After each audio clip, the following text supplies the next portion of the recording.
Saat ini saya merasa bangga ya, saya merasa senang karena begitu berkembang dengan inovasi-inovasi jeniusnya dan memang sudah update ya dan bahkan udah kekinian dan memang seperti inilah Puspenkum kita harusnya. Saya bangga menjadi Kapuspen, akhirnya para mantan semua pada tahu. Wih, Kenapa sering masuk TV? asik.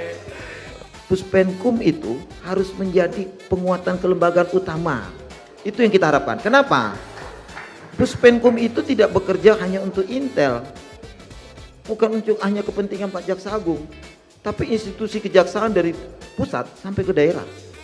Tiga ini adalah panutan saya. Ini orang hebat semua. Orang hebat. Puspenkum seperti sekarang. Karena beliau inilah meletakkan fondasi. Beliau ini semua kami pelajari karakternya. Kami belajar banyak dari beliau.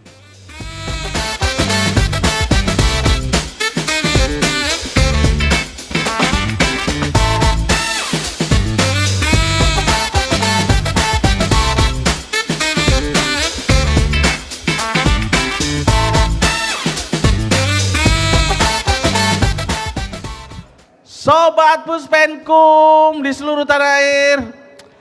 Hari ini tanggal berapa sih sekarang penonton? 6 Januari 2023 menjadi bagian sejarah bagi Puspenkum. Kenapa? Selain pojok Puspenkum tentunya yang baru pertama kali hadir di tengah-tengah Rakernas di setiap tahunnya, ya makanya dicatat sebagai sejarah loh ya. Karena booth kita rame pengunjung, pokoknya meriah deh. Dan di penutup kita memang punya program yang nggak sengaja tadi hadir, baru terpikir gitu. Kenapa nggak kita menghadirkan para mantan Kapuspenkum dan Kapuspenkum ya? Kalian setuju nggak sih kalau itu dilakukan? Woi, sobat, menjadi pejabat Kapuspenkum itu tidak mudah. Harus memiliki talenta, harus good looking, harus cerdas, dan yang jelas bisa menyikapi perkembangan pemberitaan dimanapun berada. Dan itu butuh IQ yang tinggi. Dan hadir di tengah kita 3 mantan Kapuspenkum. Ini keren. Coba di antara beliau bertiga, yang Pak Kapuspenkum nggak usah disebut ya. Dipertahankan. Enggak. Coba siapa yang bilang kalau beliau bertiga ini yang nggak ganteng? Ganteng nggak beliau ini? Yang jelas pasti tampilannya di TV itu keren, mewakili apa wajah kalau Pak Leo mewakili darah Bataknya. Indonesia banget kan? Kalau Pak Hari ini Jawa Timurannya. Kalau beliau gantengnya ganteng Sunda. Yuk kapan lagi bully? Yang kiri? Yang kalau ini enggak. Ini beliau saat ini sobat saking semangatnya membangun program-program dalam rangkaian Rakernas kehilangan suara beliau. Kita kasih aplaus untuk beliau. Mewakili. Jadi kalau ada petugas bahasa isyarat bolehlah ke sini nanti. Pak siapa nih? Yang paling senior kayaknya Pak Mukri ya. Mau nanya ini. Pak Mukri. Suka duka jadi Kapuspenkum di zaman Bapak itu seperti apa sih, Pak? Senyumannya nggak enak ini. Aduh. Biasanya Kapuspenkum kan bully tuh, nah sekarang gantian saya yang nanya ini. Jadi Pak gimana Pak, suka duka Kapuspenkum zaman Bapak Pak? Oke, Om Deddy. Jadi memang kalau berbicara Kapuspen itu harus bicara juga masanya ya. Jadi parameternya di masa itu kondisinya seperti apa dan kita harus memainkan peranan sebagai apa. Artinya bahwa memang sebagai seorang Kapuspenkum ini di samping dari sisi jabatan yang memang terus terang ini penuh dengan tantangan yang sangat berat dari seluruh jabatan struktural, Kapus Penkum adalah jabatan yang memang jabatan yang berjibaku di dalam candra di muka ya, di kawah candra di muka. Karena terdepan ya Pak. Karena kita adalah etalase dari institusi untuk bisa memberikan informasi kepada masyarakat terkait dengan kinerja kita. Demikian juga terhadap perilaku-perilaku oknum-oknum yang ada di institusi kita juga, itu akan menjadi satu catatan tersendiri dan penilaian sendiri oleh masyarakat. Maka untuk itu bagaimana kita bisa mengemas sedemikian rupa sehingga informasi yang negatif itu bisa tereliminir, palingnya bisa kita tekan sedemikian rupa supaya tidak muncul ke permukaan. Karena yang namanya Kapus Penkum itu dituntut bagaimana fleksibilitasnya bisa meredam terutama opini, baik opini itu melalui statement di dalam media elektronik, media cetak maupun media online, maupun terhadap mereka-mereka yang langsung melakukan atau menanyakan kepada Kapus Penkum. Nah, dibilang suka dan duka. Sukanya ya memang kita lebih lebih aware kepada teman-teman media dan bisa memperbanyak silaturahmi dan bisa banyak network, bisa berkomunikasi dengan berbagai kalangan ya. Karena di situ juga kan kita ada program-program seperti antar kelembagaan, ada penjualan hukum Penkum ke masyarakat, kemudian juga ada mass medianya, sehingga ruang ini bisa kita gunakan untuk bisa mengembangkan dan memperluas tali silaturahmi. Dan tentunya kita banyak bertemu dengan karakter dan sifat dari masing-masing audien atau masing-masing yang kita temukan, dan itu menjadi catatan tersendiri buat kita. Asik. Ya, sedangkan boleh dikatakan kalau dukanya, karena ini boleh dikatakan sebagai konsekuensi, bukan risiko ya, konsekuensi dari tugas kita. Jadi bagaimana kita dihadapkan pada suatu tantangan di mana kita harus memposisikan sebagai corong atau sebagai instrumen informasi dan institusi untuk bisa bagaimana caranya, bagaimana kita upaya optimal supaya kita tetap eksis dan tidak dinilai negatif oleh masyarakat itu. Dan tentunya untuk bisa mengatasi itu penuh dengan perjuangan, perlunya kemampuan ya, dan lain-lain sebagainya yang memang secara pribadi maupun prinsipil karakter itu nanti masing-masing dimiliki oleh Kapus Penkum berikutnya. Nah, jadi seperti itu. Tuh, coba. Sebentar dulu. Gaya bicaranya tuh kayaknya masih seperti Kapus Penkum ya. Ya. Setuju juga. Ini termasuk karakter Sundanya memang berbeda ya. Nanti kalian semua ya yang menilai ya, beda enggak gitu ya. Oke. Nah, ini sekarang Kapus Penkum penggantinya. Pengganti satu. Pak Hari, ada banyak kejadian di zaman Pak Hari. Banyak kejadian hukum, peristiwa segala macam. Yang paling berkesan dan paling tidak buat Bapak itu menjadi pengalaman hidup yang terbaik. Apa Pak selama jadi Kapus Penkum? Ya, saya pikir tadi ditanya yang sama. Saya mau jawab idem Pak Kapus yang lama. Gitu ya. Oh ini hostnya udah internasional Pak. Iya. Jadi begini, pada awalnya saya menggantikan beliau, saya takut, waduh saya kalah pamor. Karena pengganti tidak seperti Steven Seagal. Iya. Tapi Bapak nggak berpikir mau operasi plastik kan waktu itu Pak? Jadi begitu saya menggantikan beliau, waduh Steven Seagal saya gantikan. Aku mau jadi apa ya kira-kira seperti itu. Tapi saya bangga menjadi Kapus Pen, akhirnya para mantan semua pada tahu. Wih. Kenapa? Sering masuk TV. Asik. Semua pada ada masanya, semua ada dukanya, dan semua ada nikmatnya. Beliau sekarang sudah pakai list merah, tapi yang Pak Kapus yang sekarang tunggu dulu. Nah. Beliau kan masih muda, Pak. Ya masih muda. Sangat muda. Sangat-sangat setuju. Kinerja bagus. 1,5 tahun lagi cukup lah. 1,5 tahun. Jadi gini Mas Dedi, Puspenkum tadi dikatakan Pak mantan, kami barisan para mantan. Oleh Barisan karena para itu, mantan. kami dulu sering gimana ya caranya menjadi Kapuspenkum. Rupanya semua indah pada waktunya.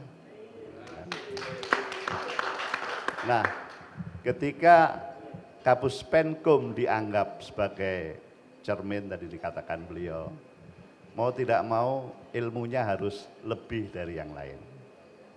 Seperti kejadian-kejadian tidak hanya di Jakarta, pengalaman-pengalaman di ini beliau saya anggap zaman pra-Covid.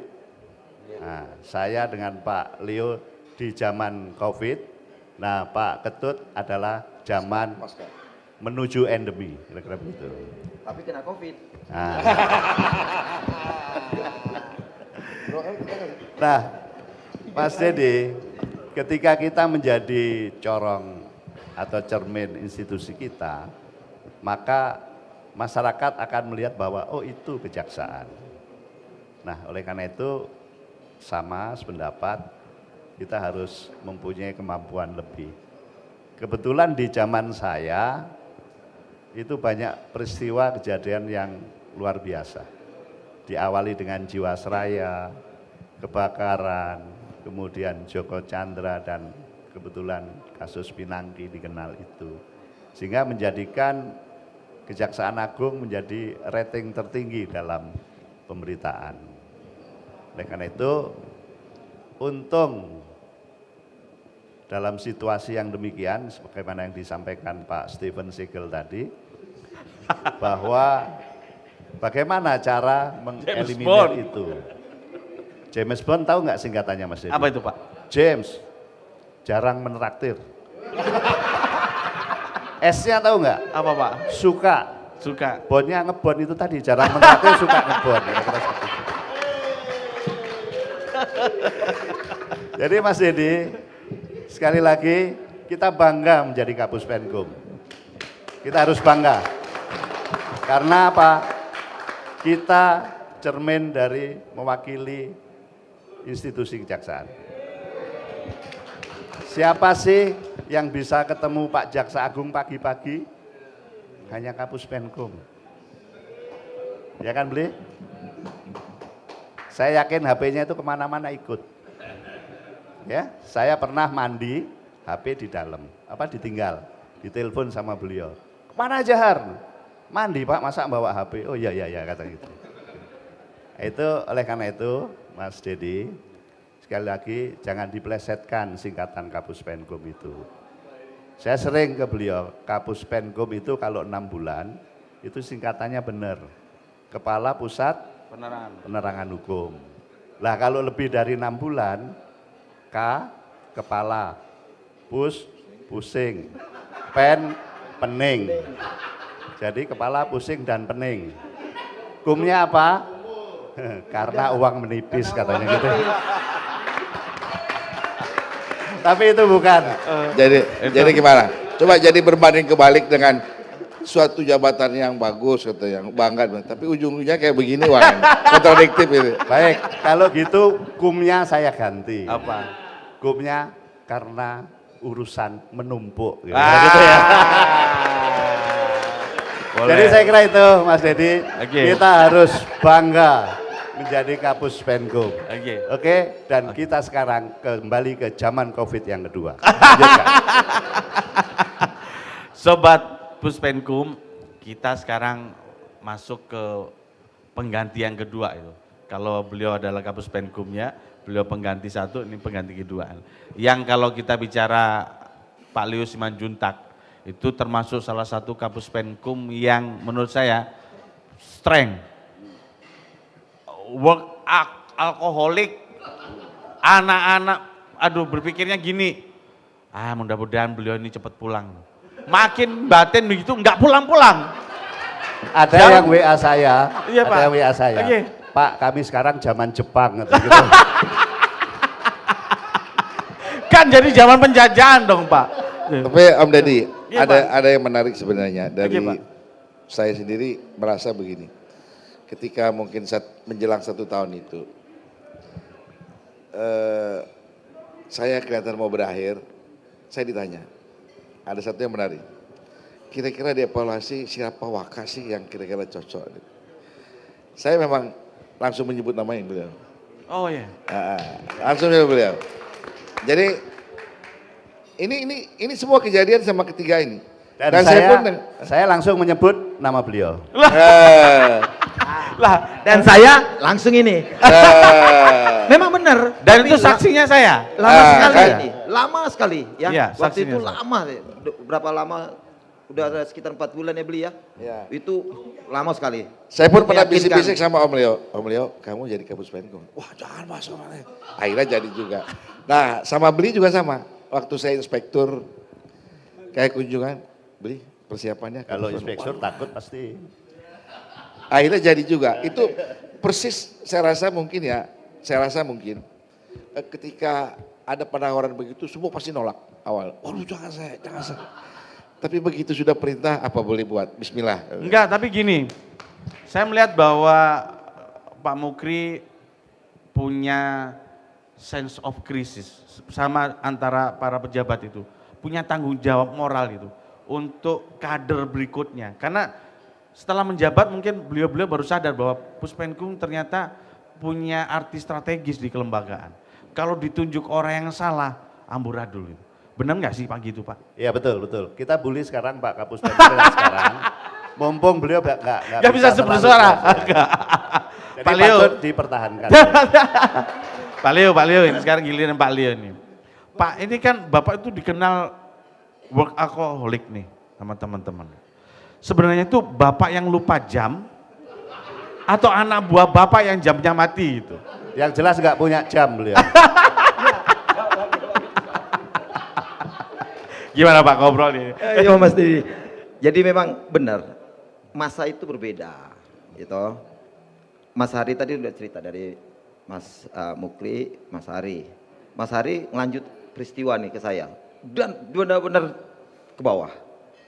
Pak Jaksa Agung dilantik sebagai Jaksa Agung. Saya diangkat juga setelah berapa bulan ya. Jadi Jaksa Agung Pak beliau. Saya hanya pada saat setelah dilantik itu bicara dengan Bapak, apa yang harus saya perbuat, kan itu. Ini terpuruk semua, berita kencang sekali. Yang jelas, saya melihat yang pertama ketika beliau diangkat, Presiden mengatakan atasi komplain handling. Nah tadi kan sudah disampaikan, Puspenkum itu kalau kita terbang dari luar, ujung tombaknya itu kan ada di bandara. Wajah bandara yang sebenarnya, pelayanan publik yang ada itu di bandara. Etalasenya di depan. Sehingga kita ngelihat pada saat itu bagaimana kita untuk meningkatkan pelayanan publik dan informasi kepada masyarakat. Kan itu kan. Nah ini kan perubahan. Nah beda zaman. Di situ waktu itu kita bagaimana untuk mengangkat ini. Makanya ada beberapa hal yang kita coba dobrak dengan kondisi keadaan kita Puspenkum dan kondisi keadaan baik itu regulasi kita. Yang pada saat itu kalau kita rasa menghukum kita ya, bagaimana mendapatkan data sulit, bagaimana menyampaikan informasi pun kita merasa takut. Di situ beliau saya tanya, Pak saya ini tidak lulusan public speaking atau belajar itu, kita lulusan hukum. Kalau saya salah Pak, kamu nggak usah takut salah. Sepanjang kamu salah, hanya soal pemberitaan, tidak akan saya hukum.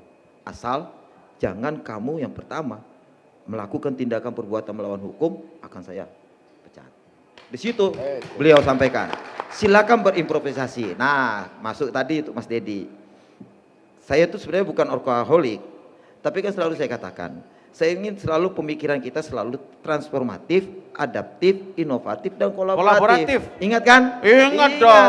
Puspenkum. Nah, transformatif, adaptif, inovatif, dan kolaboratif. Iya. Ini aja kita pegang, maka harus melakukan perubahan. Perubahan udah jalan nih terus, gitu. Nah, perubahan-perubahan itu kita buatlah apa yang kita transformasikan di Puspenkum, di kelembagaan kita. Kita lakukan perubahan-perubahan, kita harus adaptif kan. Apa yang dibutuhkan. Nah, itu kemudian inovatif apa? Sehingga kita coba mendorong semua pemberitaan dengan baik, dan kemudian kita coba inovasi-inovasi. Mas Dedi itu terciptakan inovasi yang kita buat podcast. Karena kebutuhan podcast, ya kan? Apa tadi Pak Sil? Transformatif, Adaptif, inovatif, dan kolaboratif. dan jangan lupa kasih tip. Iya, iya lah. Jadi bukan situasi yang membuat. Nah, kita kerja pada saat itu dengan kondisi yang juga harus cepat. Jadi Sobat Adiaksa, memang di zaman Pak Leo itu, kalau menurut saya ya, zaman yang cukup berat. Karena itu tadi, zaman Pak Hari itu, kalau ngomong cobaan institusi mungkin waktu itu begitu beratnya. Khususnya terkait dengan kebakaran kantornya Pak, dengan isu-isu yang udah ke kanan ke kiri yang nggak jelas semuanya itu. Beliau bertugas mengurai, dan beliau yang Pak Leo inilah sosok Kapus Penkum yang memberikan pondasi kuat untuk Puspenkum. Kasih tepuk tangan untuk beliau. Dan ini nih, Mas Dedi, sebenarnya begini, pola pikir saya waktu itu, suara masyarakat itu kan suara Tuhan. Oke. Suara Kapus Penkum itu kan suara Jaksa Agung. Iya. Nah, bagaimana mentransfer apa yang dipikirkan oleh Bapak Jaksa Agung soal kebijakan, itu yang tadi saya katakan, kita nggak bisa lepas dari Pak Jaksa Agung, harus melekat. Nah, waktu berbeda, pimpinan siapa? Saya bersyukur dengan Pak Jaksa Agung, kita ketemu dengan Pak Ketut. Beliau pemikirannya ketika kita pagi kita diskusi sambil sarapan, ya kan, komunikasi baik, kemudian sambil bercanda, sambil kita memberikan informasi, sore kita juga menyampaikan informasi, kemudian kita dapat magang 2 minggu dulu dia sama saya. Jadi kita tahu apa ya pemikiran Pak Jaksa Agung, makanya ketika itu kita rubah semuanya, dengan kita tahu apa kebijakan itu, baru kita bisa mentransfernya. Karena banyak kebijakan. Pada saat itu seperti contoh, ketika kasus hukuman mati, itu tuh di dalam mau kita berangkat sama Pak Jaksa Agung, beliau mengatakan, hukuman apa yang saya mau buat? Nah, di situ kita diskusi, wah ini apa pemikiran Pak Jaksa Agung? Di situ kita buat diskusi dengan Asum-Asus, Mas Gun tadi sama Mas Hendro, kemudian kita katakan, oke, kita mau bikin FGD atau seminar-seminar tentang hukuman mati, tentang korupsi. Baru kita dari publikasinya, kita sudah nangkap kan pemikiran Bapak. Di situ di pesawat saya buat rilis, mendarat, rilis, kita lempar. Mungkinkah kasus Asabri di hukuman mati? Kita rilis di situ, mulai mendapatkan informasi. Nah, ketika di zaman saya, kita sudah mulai belajar. Analitik berita itulah yang paling penting. Setiap hari harus kita analisa berita masuk. Ketika kita masuk, saya lihat analitik berita, di situ kita melihat berapa banyak followers, baik yang mendukung maupun tidak mendukung. Zamannya beliau ini masih itu yang kita butuhkan Mas Dedi. Analitik berita itu paling penting sekarang. Pak, sebenarnya kita bercanda Pak. Workaholic tadi itu bercanda. Sebenarnya kita tahu karena itu bentuk komitmen Bapak memperhatikan institusi. Dan kita dan teman-teman nggak ada yang ngeluh sebenarnya Pak. Karena kami juga siap tempur. Enggak Pak, meskipun saya udah 2 kali opnam. Yang jelas beliau itu kesehatannya. Tapi saya puji Tuhan loh. Iya, siap. Selama 1 tahun 2 bulan. Siap. Di COVID yang sendiri saya kan. Iya, waktu betul. itu kan. Tuh, Pak, di kantor. Pak Nggak pernah Ketut. sakit. Iya. Iya kan? Iya. Tapi pengganti saya udah 3 kali kena COVID. Pak Ketut 1 tahun 2 bulan, jadi baru 1 tahun. Kok cepet ya? Kayaknya kurang Pak. Nah, dan sobat, kalau berbicara podcast kejaksaan, memang kita harus akui beliaulah yang membangun studio podcastnya. Nah, yang membangun program-programnya makin meriah, siapa lagi kalau bukan Pak Ketut Sumedana.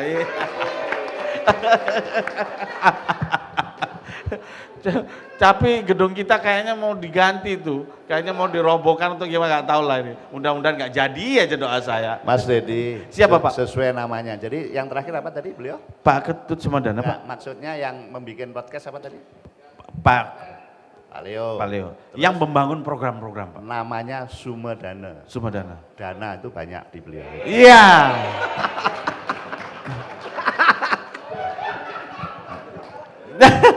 Karena gini, kenapa kok beliau waktu itu memang intensitas bekerjanya itu nggak ngelihat waktu. Karena waktu itu memang teman-teman juga banyak yang work from home ya Pak ya.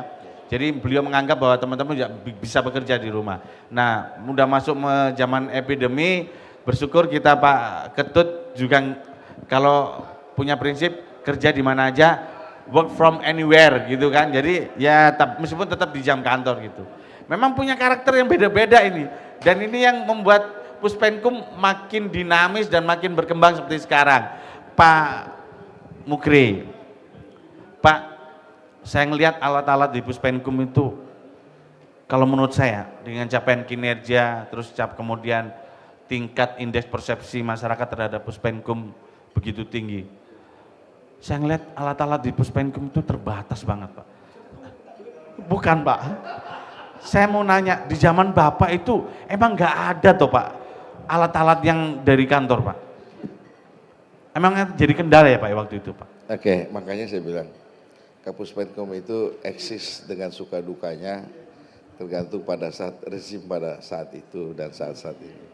Saya memang tidak menafikan kalau saat ini saya merasa bangga ya, saya merasa senang karena begitu berkembang dengan inovasi-inovasi jeniusnya dan memang sudah update ya dan bahkan udah kekinian dan memang seperti inilah Puspenkum kita harusnya. Karena beberapa kali saya waktu mengadakan model FGD seminar, kita mengikuti waktu di Mabes Polri lah katakan tanggal 11. Sangat jauh berbeda memang. Karena mereka sudah satker sendiri, anggarannya sendiri, sehingga sudah bisa berinovasi sendiri. Kalau kita kan tidak satker, karena anggaran kita masih dihandle oleh Intel, sehingga inovasi-inovasi yang kita buat kadang-kadang juga kandas dengan tidak adanya dukungan dana. Nah kalau Mas Dedi tadi bertanya apakah pada saat itu kita orang, memang saat itu kita sangat terbatas sekali anggaran yang kita miliki. Sehingga Mbak Puji itu yang saya anggap sebagai motor ya, motor Mbak Puji itu. Dengan segala inovasi-inovasinya yang memang harus kita dukung, ternyata ketika anggarannya keluar itu tidak tercover. Akhirnya kita dengan berbesar hati untuk menerima itu. Tapi dengan keterbatasan secara prasarana, alhamdulillah pada saat itu kita bisa meraih predikat UBK ya. Ya. Alhamdulillah benar. Makanya saya titip saat ini, barangkali nanti di kepemimpinan Pak Ketut Sumadana, mudah-mudahan bisa ditingkatkan, bisa menjadi WBBM. Ya. Dan memang saya bangga gitu ya, dengan yang seterusnya ini, eksis pada masanya. Dengan segala dinamikanya ya, yang berat, yang ringan. Karena saya juga tidak kalah ininya. Mungkin zaman Pak Hari rezimnya sudah baru Pak ya? Rezimnya sudah baru, artinya sudah kepemimpinan Pak Burhan ya? Saya justru di zaman saya sebagai orang soleh, saya menikmati hasil WBK-nya beliau. Nah, waktu itu Bapak Jaksangnya udah Pak Burhan, karena saya sempat ngalami 3 bulan. Itu tadi Pak, zaman berubah, situasi berubah, saya pikir tipikal pimpinan juga berbeda-beda. Nah itu, saya menggarisbawahi yang Pak Leo tadi. Iya. Ketika bagaimana Pak Leo bisa eksis pendekatan, ini kan karena memang karakter pimpinan. Iya. Nah justru di saat saya tidak seperti saat ini. Iya. Karena karakternya berbeda. Tapi kita tidak boleh menceritakan sesuatu. Tapi paling tidak kita yang harus punya kemampuan bagaimana menyikapi, mensiasati dengan kondisi dan situasi pada saat itu. Oke. Ya. Pak Mukri ini orangnya wisdom ya, lembut teman. Ini role model. 4 role model. Cuman percaya apa enggak? Yang terakhir beliau ini Kapuspenkum yang terbaru, yang Pak Ketut Sumadana, yang masih 1 tahun. baru. Ini karakternya ada semua. Di saat lembut beliau ada, ya kan? Di saat beliau harus keras beliau ada. Ini jelas kalau beliau ini. Jadi mungkin beliau banyak belajar dari 3 seniornya, jadi bisa beradaptasi gitu loh. Panutan. Pak perlu dikasih Pak tim bahasa isyarat kayaknya. Yang jelas Dan, ketiga ini adalah panutan saya. Ini orang hebat semua, orang hebat. Puspenkum seperti sekarang, Karena beliau inilah meletakkan pondasi. Beliau ini semua kami pelajari karakternya. Kami belajar banyak dengan beliau. Tepuk tangan untuk beliau. Pak nggak usah nangis Pak, Bapak ngomong kok suaranya kayak nangis gitu, terharu pastinya. Kemudian saya mungkin, kalau ini pertanyaan yang sama ya sobat. Dimulai tadi dari Pak Mukri, saya giliran ke Pak Leo dulu. Pak Leo, harapan Pak Leo untuk Puspenkum ke depan. Ya, harapan saya yang satu ya, penguatan kelembagaan Puspenkum. Dari awal cita-cita saya itu harusnya menjadi suatu badan. Itu harapan. Kita udah harus melihat bahwa keberhasilan Pak Jaksa Agung mengatakan, keberhasilan Kejaksaan Agung itu dari mana? Dari kinerja. Tapi kata beliau kan, 1000 kali kita kinerja bagus tanpa diinformasikan, dipublikasikan kepada masyarakat, nggak ada artinya. Makanya keluarlah 2021 instruksi nomor 1. Bapak mau ngomongin Isja itu di zaman Bapak gitu? Bukan, artinya itulah batu, dibantu lagi instruksi berikutnya kan. Artinya nggak bisa tidak. Puspenkum itu harus menjadi penguatan kelembagaan utama. Itu yang kita harapkan. Kenapa? Puspenkum itu tidak bekerja hanya untuk Intel. Bukan untuk hanya kepentingan Pak Jaksa Agung. Tapi institusi kejaksaan dari pusat sampai ke daerah. Nah, apa itu penguatan kelembagaan? Enggak bisa tidak. Sarpas, prasarana, penguatan SDM, enggak bisa lagi. Ini harus teman-teman ini, harus punya sertifikasi kita. Coba, bagaimana mendidik kita sampai sekarang aja, membentuk siapa pengganti Mas Dedi nanti? Enggak ada, emang mau mutasi? Enggak ada nih, 2 DM, ada 2, 1 mutasi, belum ada sampai sekarang. Ayo, ini harus kita perhatikan, SDM kita mulai sekarang harus sudah mulai ke sana, penguatan di. Kedua, bagaimanapun sekarang, seluruh insan adiaksa harus sudah berubah berpikirnya. Enggak ada lagi cara mereka berpikir adalah cara mereka menyampaikan informasi publik yang baik. Seluruh Indonesia. Ini harus satu arah nih. Karena itu saya katakan, yang terutama kedua, kita tuh ada keberhasilan nih Mas Dedi. Ini walaupun semua beberapa lembaga berhasil mereka menyampaikan karena ada buzzer. Itulah makanya sedih waktu saya diserang sama wartawan, beberapa wartawan yang saya. Emang berapa biaya buzzer kejaksaan? Kita kan nggak punya biaya buzzer. Tapi kita hebat, pada saat itu buzzer kita adalah seluruh kasih Penkum, seluruh para kasih Intel, dan seluruh pegawai kejaksaan menjadi buzzer kita. Itu kita angkat jadi bagus. Nah paling tidak itu yang saya katakan, nggak bisa ke depan. Semua pegawai, semua pejabat yang ada di kejaksaan berpikirnya adalah berpikir komunikasi publik tentang kinerja. Itu saja. Ye. Kalau Pak Hari. Ya, hampir sama dengan Pak. Jangan, Bapak itu selalu out of the box loh Pak. Iya, jadi langkah awal adalah kita laksanakan tema Rakernas hari ini. Bagaimana kejaksaan handal dan humanis. Kita memiliki pegawai di seluruh Indonesia berapa? 20 ribu lebih lah, 25 Bayangkan betapa sedihnya yang disampaikan Pak Leo tadi. Ketika kita diserang di medsos, sementara pegawai kita itu punya HP canggih.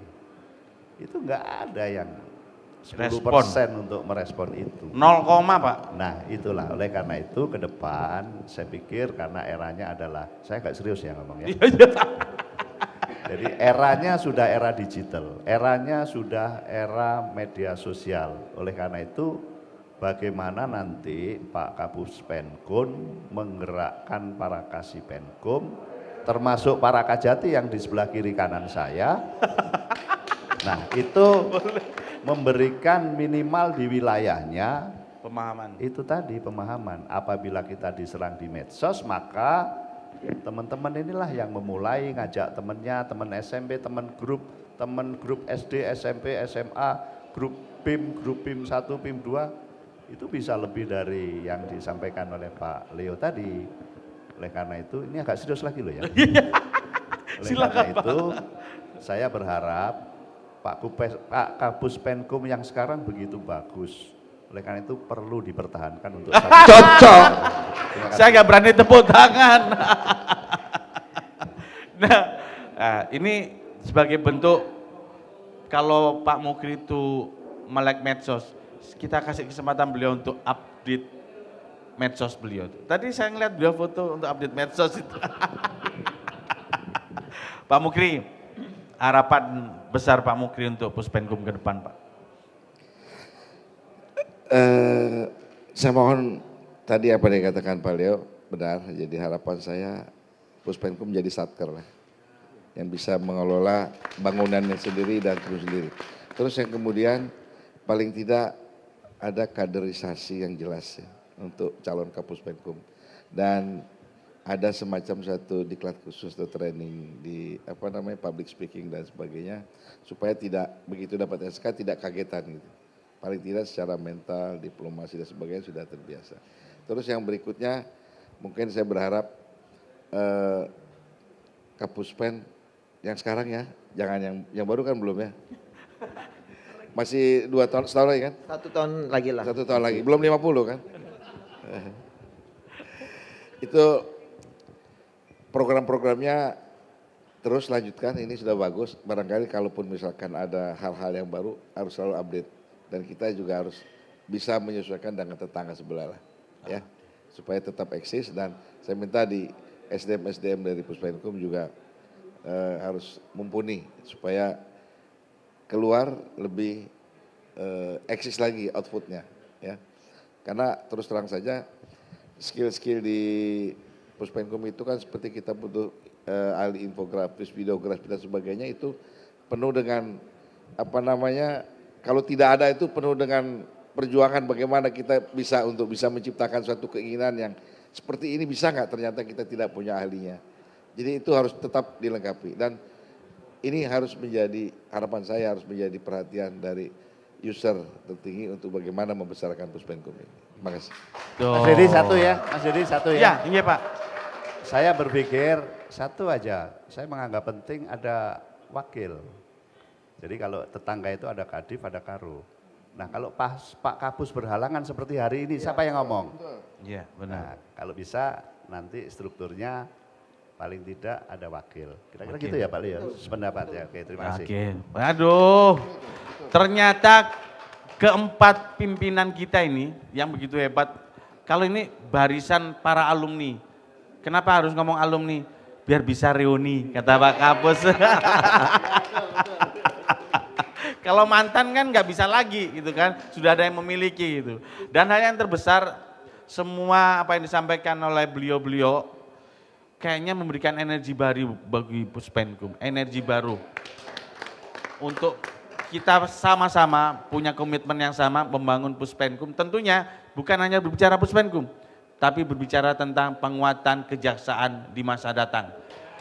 Sesuai tema kejaksaan, Rakernas Kejaksaan hari ini, tahun 2023, kejaksaan harus handal. Closing statementnya mana? Loh ini tadi Pak, closing statement. Di sini dulu dong. Oh iya. Inilah Gimana? kalau ini. Iya.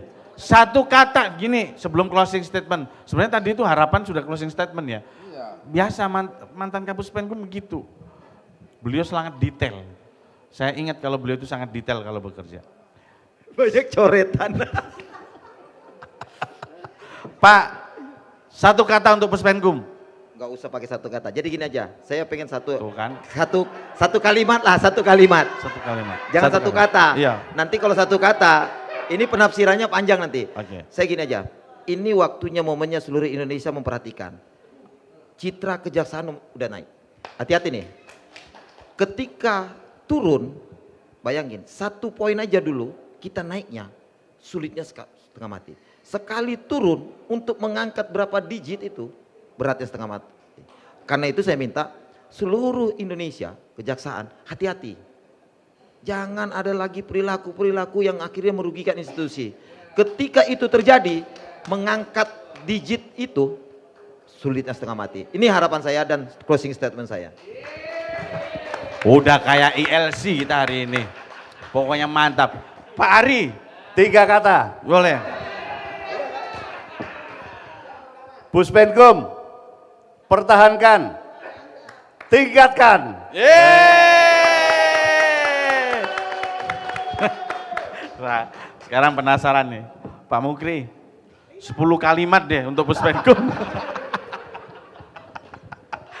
Kalau 3 kata udah dipakai Pak, 1 kata udah nggak dipakai tadi sama. Kalau Bapak udah 3 kalimat deh Pak, apa deh untuk Puspenkum? Ya. Oke, inovatif dan kreatif. Betul. Ya, inovatif, kreatif. Satu lagi. Adaptif. Informasinya harus transparan. Oke. Betul. Ini pesan buat Pak Andre loh ya. Bukan buat saya. Informasinya dalam rilis yang transparan. Kalau di medsos kami udah transparan terus Pak. Langsung upload. Dan pesan-pesan ini menjadi penguat buat kita semua. Jajaran Puspenkum harus lebih baik tahun ini. Ada lagi? Apakah tagline-nya masih tetap? Tagline-nya apa ya Pak zaman Bapak Pak? Kenali hukum. Oh iya, hal itu masih Pak. Puspenkum, Kenali hukum, jauhi jauhkan hukuman. Asik. Sobat, Pak sudah ini mau tutup atau masih lanjut terus? Dad, perasaan tagline itu sebelum digagas di mobil tahanan Jakarta Barat itu udah muncul duluan ya. dari tahun 80-an. Terima kasih banyak Bapak-bapak yang sudah hadir menjadi pencerah bagi kita semua dan percaya deh Puspenkum akan tetap memberikan kontribusi besar untuk kejahatan Republik Indonesia. Salam sehat untuk kita semua. Puspenkum keren.